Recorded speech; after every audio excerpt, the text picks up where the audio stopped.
예수님이 가시는 데는요, 많은 사람들이 인산인해를 이루었죠. 성경은 그렇게 증언하고 있습니다. 어떤 사람들은 병 고치기 위해서 오는 사람도 있고, 또 예수님이 행하시는 이적이 보고 싶어서 궁금할 거 아니에요. 요즘도 보면 무슨 쇼 한다 그러면, 옛날에는 그런 거 있었지, 뭐 이렇게 텐트 큰 거 쳐놓고 하는 걸 뭐라 그래요, 그걸?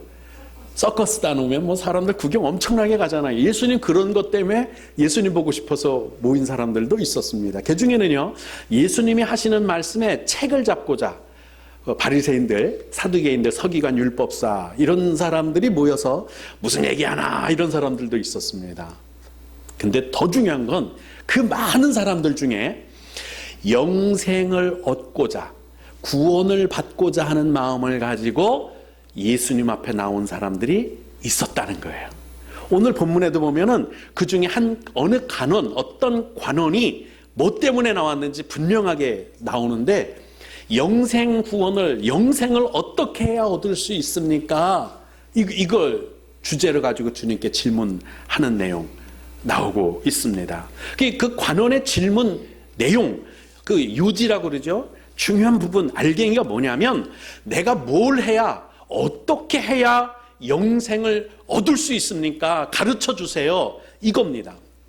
사실 내가 어떻게 하면 영원히 살 수 있을까? 어떻게 하면 구원을 받을 수 있을까? 이건 모든 사람들의 똑같은 동일한 질문이죠. 그래서 그 사람들이 내가 그러면 한평생 살면서 어떻게 하면 구원을 받을까? 이게 특히 노년 때 이걸 많이 합니다. 이런 질문을, 이런 의문을 많이 갖습니다. 왜냐하면 곧 이 세상을 떠나야 하니까 불안한 거예요. 저 세상에 가서 어떻게 하면 내가 좋은 데 갈까? 구원을 받을까? 아니면 영원한 생명을 가지고 살까? 이게 가장 시급한 때가 언제냐면 노년층에 그렇습니다. 이런 의문을 가진 사람들, 내가 어떻게 하면 영원히 살 수 있을까? 구원받을 수 있을까? 좋은 곳을 소위 갈 수 있을까? 이런 것들 때문에 생각해낸 일이 뭐냐면, 착한 일 하면 되지 않을까? 악한 일을 했으니까 이제 지금부터 착하게 살아서 좀 이렇게 쌤쌤이 되게 좀 해보자, 이런 생각. 또는 수양을 하거나 돌을 닦거나 참선을 하거나 아니면 덕을 널리 쌓거나 아니면 업적, 공로를 세워서 구원을 받을 수 있지 않을까? 이런 뭐 좋은 일들을 다 끄집어내서 만들어낸 게 종교 교리입니다. 아, 이렇게 하면, 저렇게 하면 구원받지 않을까? 이렇게 생각하는 거죠. 이 관은 역시 그런 방향에서 질문한 거예요. 내가 어떻게 하면 참선을 할까요? 계명을 지킬까요? 뭐를 할까요? 이런 방향에서 예수님께 질문한 거예요. 어떻게 하면 구원을 받겠습니까? 공덕을 쌓아야 합니까? 뭐 이런 걸 의도로 질문을 한 거죠. 내가 뭘 해야 합니까? 이거예요, 중요한 건. 그러니까 예수님의 답변도 이 사람의 질문에 맞춤형으로 대답을 합니다. 그냥 하나님, 내가 구원받기를 원합니다 그랬으면 이렇게 해, 그러면 구원받을 수 있어, 이렇게 말씀하셨을 거예요. 근데 내가 어떻게 해야 구원받습니까? 하니까 어떻게 해, 이렇게 맞춤형으로 대답을 하는데, 계명을 지켜라, 그렇게 말씀을 하신 거예요.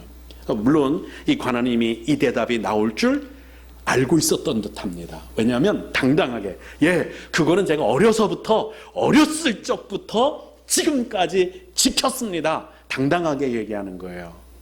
어렸을 때부터 이 계명 지켰습니다. 그래도 뭐 해야 됩니까? 이렇게 물은 거죠. 왜? 이게 중요한 게 이게 뭐냐면, 만약에 어렸을 적부터 지금까지 계명을 지켰다, 그래서 영생을 얻었다, 구원을 받았다, 그러면 오늘 대화 자체는 있을 필요가 없는 거죠. 왜? 구원 받았는데, 영생 받았는데 어떻게 해야 구원 받습니까? 그 질문한다는 게 어리석은 질문 아니에요. 근데 이 사람은 어렸을 적부터 지금까지 계명을 지키면서 살았는데 어땠다는 거예요? 영생을 못 얻었다는 거예요. 구원받지 못했다는 거예요. 그러니까 답답하니까 주님께 나와서, 주님은 어떻게 해야, 뭘 더 해야, 무엇을 해야, 얼마만큼 해야 구원받을 수 있지요? 이걸 물은 거예요. 계명을 지키는 것 갖고 안 된다는 거, 그것 때문에 오늘 대화가 시작된 거예요. 그럼에도 불구하고 이 사람은 아직도 내가 뭘 얼만큼이나 뭘 더 해야, 어떻게 해야 하느냐라는 방향에서 벗어나지 못하고, 일반적인 사람들, 일반적인 세상 사람들이 만든 종교 터울이 안에서 어떻게 해야 구원받지요? 이렇게 질문한 거예요. 아직도 머리가 깨어지지 않은 것을 볼 수 있습니다. 자, 이제 우리가 중요한 게 이거예요. 이 관원이 정말로 영생 구원을 얻기를 간절하게 원한 거 보여지죠? 여기까지 나와서 어릴 적부터 계명도 지켰고 여기까지 나와서 예수님께 그 질문한 거예요. 그럼에도 불구하고 구원을, 영생을 얻지 못했다. 그 원인을 우리가 찾아야 돼요. 왜? 우리도 영생 구원을 바라죠? 그것 때문에 우리가 예배드리고 하나님 앞에 나와서 이 시간, 금쪽 같은 시간을 들여서 예배드리는 겁니다. 우리가 영생 구원을 바라는 사람이에요. 그러니까 이 사람이 왜 실패했는지, 왜 영생을 못 얻었는지 알 필요가 있어요. 그걸 오늘 우리가 찾아야 되겠습니다. 자, 예수님께서 관원에게 하신 가장 핵심적인 말씀이 이겁니다. 이 말씀을 우리가 봐야 되는 이유가 뭐냐면, 예수님이 이 관원이 왜 구원을 받지 못했는지, 왜 영생을 받지 못했는지 가장 잘 알고 계신 분이기 때문에 그분이 하신, 예수님이 하신 말씀 속에 답이 들어있다는 거예요. 정답이 거기 있는 거예요. 그래서 예수님이 하신 이 핵심적인 말을 우리가 살펴볼 필요가 있는데 한번 이제 읽어봅니다. 22절이죠. 예수께서 이 말을 들으시고, 그러니까 뭔 말을 들은 거예요? 어릴 적부터 내가 계명 지켰거든요. 그런데 구원을 못 받았어요. 어떻게 더, 얼마큼 더 해야 되는 거예요? 이걸 물은 이 말을 들으시고 이르시되 내게 아직도 한 가지 부족한 것이 있다. 뭐가 부족하다고요? 한 가지가 부족하대요. 여러 가지가 아니에요. 한 가지가 부족한 것이 있다. 내게 있는 것을 다 팔아 가난한 자들에게 나누어 줘라. 그리하면 하늘에서 내게 보화가 있으리라. 그리고 와서 나를 따르라 하시니 그 사람이 큰 부자임으로 이 말씀을 듣고 심히 근심하더라. 자, 이 말씀이 여러 가지 사족이 달려 있기는 한데 핵심되는 것만 딱 추려보면 이거예요. 그래서 제가 진한 글씨로 썼습니다. 핵심은 뭐냐면 이 말을 들으시고 어릴 적부터 계명을 지켰는데요. 그 말을 들으시고 뭐라고 말씀하셨느냐면 내게 아직도 한 가지 부족한 것이 있으니 와서 나를 따르라. 뭐가 부족한 거예요? 와서 나를 따르지 않은 거, 요거 한 가지가 부족한 거예요. 그죠? 이게 핵심이에요. 뭐 사족 이거 다 빼버리면 이게 부족한 거예요. 자, 오히려 부족하다. 오히려 그냥 한 가지 부족한 게 아니라 오히려라는 말은요, 이건 상황을 완전히 다 뒤집어 버릴 수 있는 말이 됩니다. 그래서 어렸을 때부터 계명을 다 지킨 것을 몽땅 상쇄시킬 만한 그런 심각한 오히려 한 가지. 우리 집 사람이 떡볶이를 얼마나 기가 막히게 만드는지요. 시집 와서 얼마 안 돼서 떡볶이를 아주 매콤달콤 잘 만들었습니다. 근데 거기다가 맨 마지막에 들기름을 쫙 부어서 더 맛있게 하려고 했습니다. 그 들기름 하나 때문에 지금까지 떡볶이를 기가 막히게 만든 게 다 상쇄되어서 못 먹게 되고 말았어요. 그거 말하는 거예요. 너 어릴 적부터 계명 잘 지켰냐? 근데 요거 오히려 한 가지가 그 모든 걸 말짱 도루함의 탑을 만들 수 있다. 그걸 말씀하시는 겁니다. 그게 뭐예요? 와서 나를 따르라. 자, 왜 나를 따르라고 말씀하실까요?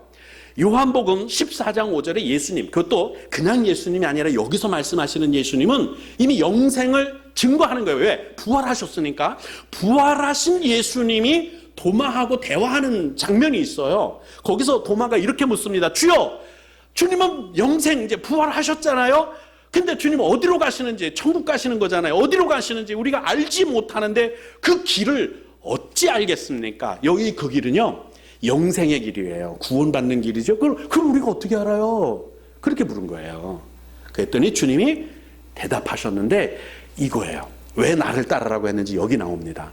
내가 곧 길이요 진리요 생명이니 나로 말미암지 않고는 아버지께로 올 자가 없느니라. 뒤집어 말하면, 쉽게 말하면 영생 구원은 나 길이요 진리요 생명이신 예수님을 따라오지 않고는 안 된다. 그러니까 나 따라오라 이거예요. 계명 지켰냐? 선한 일 했냐? 공덕을 쌓았냐? 업적이 있느냐? 공로가 있느냐? 너 실력 있어? 능력 있어?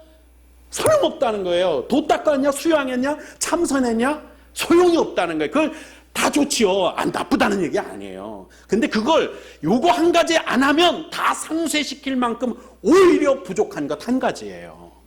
그거 하라는 거예요. 가난한 사람을 돕고 사랑하고 화목하고 다 좋아요. 법을 지키고 살고 착하게 살고 다 좋은데 나쁘다는 얘기가 아니겠는데 이거 한 가지가 더 중요한데 이거 오히려 한 가지예요. 다 상쇄시킬 수 있는 한 가지, 바로 예수님입니다. 예수님을 따라야 한다는 거예요. 구원의 길은 예수님밖에 없는 줄 믿으시기를 주님의 이름으로 축복합니다. 그런데 요즘 종말이 가까워지니까, 여기서 말하는 종말은요, 말세가 아닙니다. 말세는 2000년 전부터, 그래서 성경에 기록될 때부터 말세가 가까웠다. 말세가 그때부터 말세, 예, 그때부터 말세예요. 근데 지금은 말세 중에 말세, 즉 종말이에요. 끝이 다가오고 있는 거. 여러분도 정치를 보면, 나라를 보면, 세상 돌아가는 거 보면, 인의 예지신이 무너지신 걸 보면 다 알 수 있잖아요. 아, 예수님 오실 때가 얼마 안 됐구나. 종말 가까우니까요, 복음의 진리, 예수밖에는 구원이 없다는 걸 훼손하는 일들이 아주 교회 내에서도 일어나는 일들이 참 많습니다. 예수 말고도 구원의 길이 있다. WCC, 불교, 기독교, 뭐 여러 가지 종교 그냥 짬뽕 만들자, 차별 금지법을 만들어서 교회에만, 예수님에게만 구원이 있다 소리 하지 못하게 하자. 이게 WCC예요. 그 차별금지법이에요. 교회 밖에도 구원이 있다고 말하는 이런 엉뚱한 사람들이 있습니다. 그러나 성경은 분명하게 말합니다. 다른 이름으로서는 구원을 받을 수 없나니 천하 사람 중에 구원을 받을 만한 다른 이름을 우리에게 주신 일이 없음이라 하였더라. 예수님을 왜 따르셔야 하는지 아시겠습니까? 왜 예수님이 나를 따르라 그렇게 말씀하셨는지 아십니까? 당신이 길이고 진리고 생명이기 때문입니다. 그래서 근데 어떤 사람 또 여기 이제 이렇게 생각할지도 모르겠습니다. 본문에 한 가지가 아니라 두 가지 말씀하셨는데요. 내게 있는 것을 다 팔아 가난한 자들에게 나눠주라. 요 말씀도 있는데요. 이렇게 생각하시는 분들이 아마 있을 거예요. 근데 그건 사족이에요. 왜 그런가 잘 살펴봅시다. 이 말씀을 하신 것은요, 가난한 자에게 너의 재산을 다, 재물을 팔아 나눠주라, 이 말씀은요, 구원을 얻을 수 있는 방법이 아니라 예수님을 따르는데 방해가 되는 것이기 때문에 정리하라고 하시는 거예요. 이게 구원과 관련돼 있다는 얘기가 아니에요. 구원과 관련돼 있다는 게 아니에요. 그거 증거가 뭐냐면, 이 사람이 큰 부자이므로 사실은 뭐 해야 돼요? 영생 때문에 여기까지 나왔으니까. 어릴 적부터 계명 지킨 이유는 영생 때문인데도 뭐 때문에 예수님을 못 따랐어요? 이 재물 때문에, 큰 부자이기 때문에 이 말씀을 듣고 근심하며 예수님을 떠나서 가버린 거예요. 이게 구원의 조건이 아니라 예수님을 따르는데 방해가 되는 요소예요. 요거 버려야 한다는 거예요. 그래 예수님 따를 수 있어요. 요거가 이걸 가지고, 아니 뭐 이것 가지고 저것 가지고 다 예수님도 따르고 세상도 좋고 이거 갖고 안 된다는 거예요. 그러니까 사람이 두 주인을 못 섬긴대요. 재물과 하나님을 겸하여 섬길 수 없다는 얘기가 이런 뜻이에요. 자, 또 더 중요한 거는 아니지만 중요한 것 또 하나는, 이거 나눠주면은 뭐 주님을 따르려면 손해 봐야 되나요? 그렇지는 않아요. 뭐라고 말하느냐면, 더 많은 보화로 갚아주시겠다고 약속하신 거예요. 그러니까 우리 보고 손해 끼치게 하지는 않겠다는 거예요. 그래고 나서 예수님을 따라라, 이렇게 말씀하신 겁니다. 그러니까 재물을 버렸다고 해서, 나눠줬다고 해서, 선한 일을 했다고 해서 손해 보는 게 아닙니다. 그러니까 영생 구원을 받는 핵심은 뭐냐? 내가 뭘 해서 되는 게 아니에요. 내 공로로 되는 게 아니라, 계명을 지키는 것, 내가 뭐 행위로 되는 게 아니라 예수님을 따르기만 하면 구원을 받을 수 있다. 이게 핵심이에요. 할렐루야. 예수님을 따르십니까? 자, 이제 그럼 예수님을 따르는 게 뭔지 이제 제대로 좀 알아보셔야 되겠죠? 예수님을 따르는 게 뭐냐? 첫 번째, 예수님을 따르라, 이거는요, 예수님을 믿으라는 말이에요. 믿지도 않고 어떻게 따라요? 우리 집 사람이 저를 믿지도 않고 절 따라서 어떻게 살아요? 한 입을 듣고. 그렇지 않아요? 제가 우리 집 사람을 못 믿는데 어떻게 우리 집 사람 따라서 같이 살아요? 어렵죠. 예수님을 믿어야 따라가는 거예요. 예수님을 믿는 거예요. 그래서 에베소서 2장 8절에 너희는 그 은혜에 의하여 믿음으로 말미암아 구원을 받았다. 믿음으로 구원받는 거예요. 행위로 구원받는 게 아닌 줄로 믿습니다.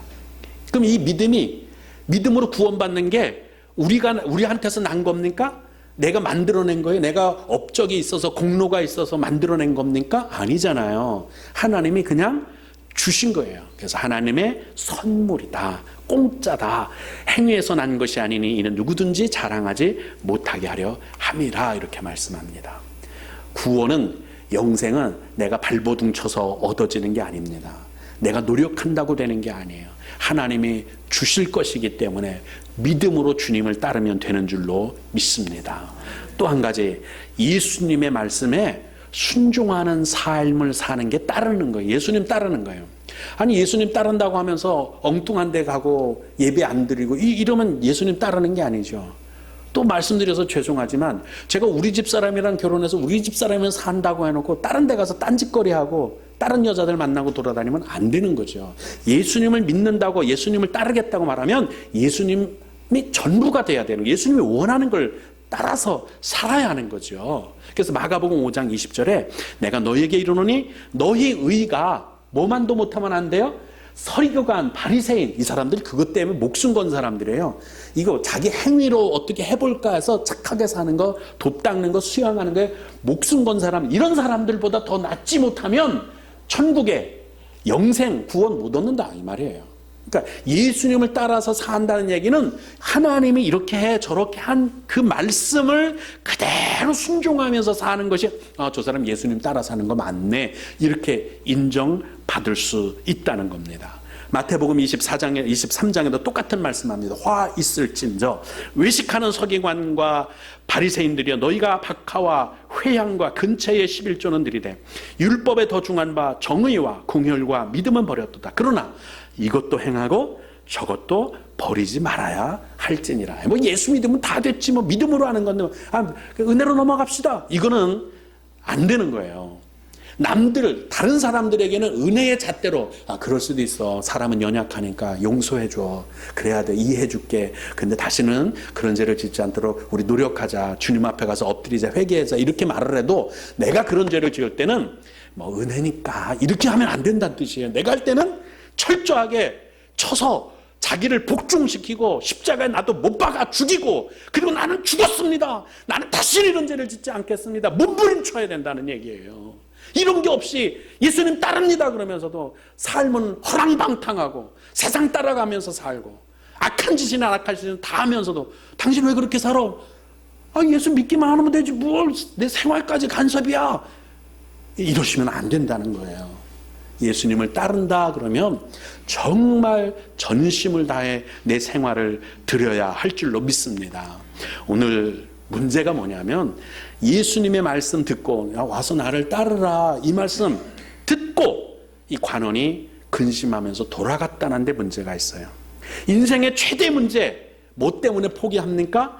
재물 때문에 포기하는 어리석은 짓을 행했다는 거예요.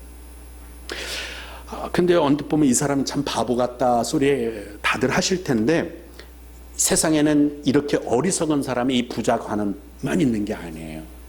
많은 사람들이 이런 어리석은 일들을 합니다. 제가 오래전에 친척한테 전도를 한 적이 있어요. 교회 나가셔야 돼요. 그랬더니 교회 나가는 거 참 좋지, 뭐 거기 가면 나쁜 거 가르치나? 좋은 거 가르치고 좋은 말씀하고 뭐. 그런데 시간이 없어, 시간이. 그리고 또 가면 헌금을 해야 되는데 그게 부담이 돼서 못 가겠어, 그러시더라고요. 교회를 못 나가세요. 얼마 전에는 한 2주 전인가 3주 전에는 아버님 친구분이 우리 집에 와서, 연세가 드셨고 또 우리 아버님이 어머님을 잃고 나서 외로워하니까 한 일주일간 있다가 가셨어요. 그분께도 한번 우리 교회 오셨었죠? 이제 예배 드리셔야지 어르신에서 모시고 왔습니다. 그래서 예배 드리시죠? 그랬더니 나는 교회 못 가. 왜요? 나는 일요일마다, 주일이 아니고 일요일이에요, 일요일마다 3만 원씩만 내면 산악회에서 관광 다니는데 그 재미 때문에 나는 교회 못 가. 이렇게 어리석어요. 교회 나오는데 예수 믿는데 방해되는 게 재물이에요. 이 부자 관원에게는 이 재물이 방해 요소였죠. 어떤 사람은 취미가 방해 요소가 될 수 있고요, 어떤 사람은 노는 거가 시간이 방해 요소가 될 수 있고, 어떤 사람은 부지런한 게 또 방해 요소가 돼요. 다른 때 일하면 되지, 예배 시간도 일을 해야 되겠대. 일하는 시간 남들이 보면 그거 맞아 이런 소리 들을만 하지만 그것도 어리석은 거예요. 예배 드리는 것, 예수님을 따르는 것, 이건 영생과 관련되어 있기 때문에 천하를 주고도 구할 수 없는 거예요. 그냥 1시간 시급 8,000원, 10,000원을 준다고 해도 10,000원으로 그래 영생 구원을 살 수 있겠어요? 안 되잖아요. 그러면 뭐가 더 중요해요? 근데 이 많은 방해 요소를 거절하지 못하고 내가 좋아하는 것, 내가 취미로 삼는 것, 이것 때문에 영생을 포기했다는 거예요. 우리도 같은 우를 범하지 않게 되기를 주님의 이름으로 축원합니다. 이 떠나가는 관원을 보고 예수님이 그래서 말씀하신 거잖아요. 예수께서 떠나가는 그를 보시고 안타까우니까 말씀하신 거예요. 재물이 있는 자는, 그러니까 방해 요소가 있는 자는, 여러분의 방해 요소 뭔지 이제 턱턱턱 지나가죠? 그 방해 요소가 있는 자는 하나님의 나라에 들어가기가 얼마나 어려운지, 그거 버리지 않고 그거 가지고 가려면 마치 낙타가 바늘구멍에 들어가는 것보다 어렵다. 차라리 부자가 하나님의 나라에 가는 것이 쉽다. 방해 요소를 가지고 이렇게 말씀을 하신 겁니다. 자, 그럼 이제 영생을 얻는 것이 낙타가 바늘구멍에 들어가는 것보다 어렵다? 아이고, 그러면 누가 구원을 얻어요? 누가 영생을 얻어요? 이렇게 딱 생각이 들잖아요. 그런데 이렇게 말하는 사람들에 대해서 예수님이 다시 한번 고쳐서 이해하기 쉽게 말씀해 주세요. 그거 사람은 못해. 그런데 하나님은 하실 수 있어. 이게 오늘 말씀의 핵심이고 제목입니다. 사람은 안 돼. 사람이 어떻게 낙타가 바늘구멍으로 들어가게 해? 그런데 하나님은 그것도 할 수 있다니까. 그게 하나님의 말씀입니다. 할렐루야. 자, 영생 구원을 얻는 거, 이게 무슨 뜻이냐면, 영생 구원을 얻는 게 내가 잘해서 구원받는다, 내가 공로나 업적을 세워서 내 실력으로, 내 노력으로, 내 능력으로 구원을 받는다, 그러면 그렇게 영생을 얻는 건 얼마나 어려우냐? 낙타가 바늘기 들어가는 것처럼 어렵다. 그거 꿈도 꾸지 마라, 그 말이에요. 그러나 하나님, 예수님을 믿고 따르기만 하면 영생 구원을 얻는 게 얼마나 쉬우냐? 하나님이 거저 주시는 거니까 하나님은 그냥 할 수 있는 거야. 영생 구원을 창조주 하나님이 우리에게 그냥 거저 주셔. 이걸 쉽게 말하면 하나님이 하실 수 있어. 왜? 영생 구원을 우리에게 그냥 주는 거니까, 공짜로 주는 거니까. 이게 복음의 진리인 줄로 믿습니다. 그래서 구원은 전적으로 하나님의 은혜로 얻는 것이지, 그러면 쉽게 해요. 쉽게 바늘기로 낙타가 들어가는 것도 어렵지만, 내가 노력해서는 어렵지만 하나님이 하시는 것은 쉬워요. 구원받는 게 사람의 노력으로는 바늘기 들어가는 것처럼 어렵지만 하나님이 주시는 건 그냥 물 흐르듯이 쉽게 얻어질 수 있다, 그 말씀입니다. 이제 세상 모든 종교 살펴보면은요, 나름대로 다 구도에 대한 상당한 교리들을 가지고 있어요. 윤회 사상부터 시작해서 다 이런 상당한 교리들을, 구도에 대한 교리를 다 나름대로는 다 가지고 있어요. 그런데 이 세상 종교들의 구원의 교리가 아니라 구도의 교리입니다. 제가 잘못 써놨네요. 구도의 교리에 공통점이 하나 있어요. 그건 뭐냐면, 내가 노력해서, 내가 공덕을 쌓아서, 내가 착하게 살아서, 또는 내가 고행이나 깨달음을 통해서 영원한 생명을 이루어내겠다. 이게 구도의 교리예요. 구도. 마치 이 관원이 내가 어떻게, 뭐를 얼마만큼 해야 영생을 얻을 수 있을까요? 공양미 300석이면 되겠습니까? 눈 뜨는 게 이렇게 고민하는 거하고 똑같아요. 그런 고민들을 다 모아다가 종교라는 교리로 만든 거예요. 그러니까 그런 얘기 들어보면 이렇게 되면 될 수도 있겠다, 이런 생각이 안 들을 수가 없어요. 왜? 나도 그런 고민을 죄인의 입장에서 해봤기 때문입니다. 그래서 그런 구원을 직접 찾는 걸 뭐라 그러냐면 구도의 종교라 그래요. 구도. 그런데 기독교는 구도의 종교가 아니라 하나님의 구원을 거저 주시는 거예요. 낙타가 바늘귀로 들어가게 하려고 애쓰는 게 아니라 나는 아무 짓도 안 하고 가만히 예수만 믿고 있으면 예수님이 알아서 다 해주시는 거니까 굳이 낙타가 바늘구멍 안에 들어갈 필요조차도 없는 게 구원의 종교예요. 굳이 낙타가 바늘구멍에 들어갈 필요가 없죠. 그러면 그냥 다 되는 걸. 그렇지 않아요? 그걸 뭐라 그러느냐면 구원의 종교예요. 창조주 하나님이 인간의 몸을 입고 이 땅에 오셔서 죄인인 나를 대신해서 내 죄, 내 사망을 다 짊어지고 십자가에서 죽으신 예수님, 그걸 복음이라 그러거든요. 그 예수님을 믿기만 하면, 따르기만 하면, 순종하기만 하면 우리에게 영원한 생명을 주겠다고 약속하신 것을 믿기만 하면 구원을 받는 거예요. 내가 구원받으려고 뭐 몸부림치고 발버둥 칠 필요 없는 거예요. 그러니까 얼마나 쉬워요. 굳이 낙타가 바늘구멍에 들어가려고 발버둥 치지 않아도 되잖아요. 그냥 구원은 하나님이 공짜 은혜로 주시는 것인 줄로 믿습니다. 할렐루야. 그럼 한 가지 꼭 기억하십시오. 구원은 사람은 할 수 없지만 하나님은 하실 수 있습니다. 할렐루야. 사람은 할 수 없지만 하나님은 구원하실 수, 영생을 주실 수 있습니다. 할렐루야.